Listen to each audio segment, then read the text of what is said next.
Channel.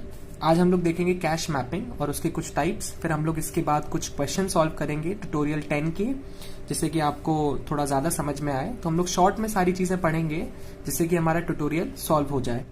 तो देखिए यहाँ पर पहले हम लोग एक कॉन्सेप्ट समझते हैं अपने सिस्टम का। हमारे सिस्टम में जो हमारा जो भी डेटा होता है सीपीयू पहले रैम से फेच करता है, बट यहाँ पर फिर कैश का क्या रोल आता है, तो कैश का यहाँ पर हम रोल समझने वाले हैं। तो मैं आपको बहुत अच्छा एग्जांपल देता हूँ। एक जब हम लोग एंड्रॉइड फोन यूज करते हैं, हम लोग कोई भी उसमें एप्लीकेशन खोलते हैं फर्स्ट टाइम, तो हमारी बैकग्राउंड में जाकर के एक जगह सेव हो जाती है। तो जो बैकग्राउंड में जाकर के कोई चीज सेव होती है तो वो कैश में होती है। तो जब भी कोई पहली बार एप्लीकेशन हम लोग फोन में खोलते हैं तो उसमें ज्यादा टाइम लगता है खुलने में, बट अगर वो एक बार खुल जाती है तो उसके बाद हम लोग को 2 मिनट लगते हैं उस पर वापस एक्सेस करने में। तो ऐसा क्यों होता है? ऐसा इसलिए होता है, जब आप फर्स्ट टाइम खोलते हो तो सीपीयू उसको रैम से एक्सेस करता है, और जब एक बार वो रैम से एक्सेस कर लेता है तो उसकी एक कॉपी बन जाती है हमारी कैश मेमोरी में। तो फिर इजिली हम लोग जब उस एप्लीकेशन पे दोबारा जाते हैं तो हम लोग कैश से उसको एक्सेस कर लेते हैं। अब कैश मैपिंग क्या होती है? कैश मैपिंग होती है तो जब हम लोग रैम से हम लोग डेटा उठाकर लाते हैं अपनी कैश में, तो उसको हम लोग मैपिंग बोलते हैं। रैम से डेटा को उठाकर लाना कैश में। तो अब वो कैसे होता है उसके लिए आप एक पहले ब्लॉक डायग्राम समझ लीजिए।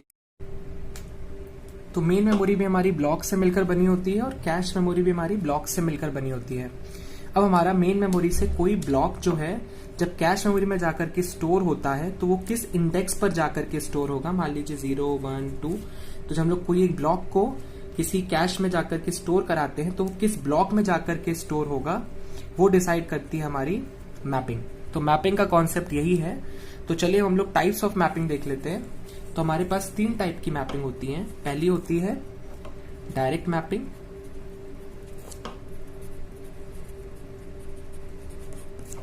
दूसरी होती है एसोसिएटिव मैपिंग,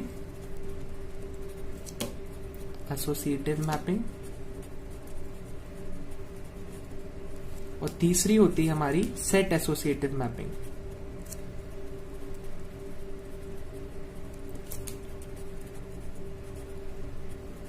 तो 3 टाइप की मैपिंग हम लोग पढ़ेंगे।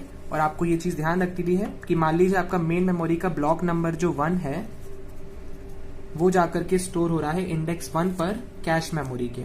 तो इस तरीके से जो हम लोग ब्लॉक्स को डालते हैं कैश मेमोरी में, वो हमारा मैपिंग का कॉन्सेप्ट होता है। उसको हम लोग बोलते हैं मैपिंग। मतलब एक ब्लॉक हमारा दूसरे मेमोरी के ब्लॉक में मैप हो रहा है। और दूसरी चीज मैं आपको ये बताना चाहता हूं, हर ब्लॉक जो होता है हमारे कुछ नंबर ऑफ वर्ड्स से मिलकर बना होता है, जो कि बहुत इंपॉर्टेंट है जानना। Each block is made up of words। तो ये कुछ इंपॉर्टेंट चीजें मुझे आपको बतानी थी और आपको ये चीजें याद रखनी है। और इसके बाद हम लोग पढ़ेंगे डायरेक्ट मैपिंग। फिर डायरेक्ट मैपिंग पढ़ने के बाद हम लोग ट्यूटोरियल 10 में जितने भी क्वेश्चंस रिलेटेड है डायरेक्ट मैपिंग के वो सॉल्व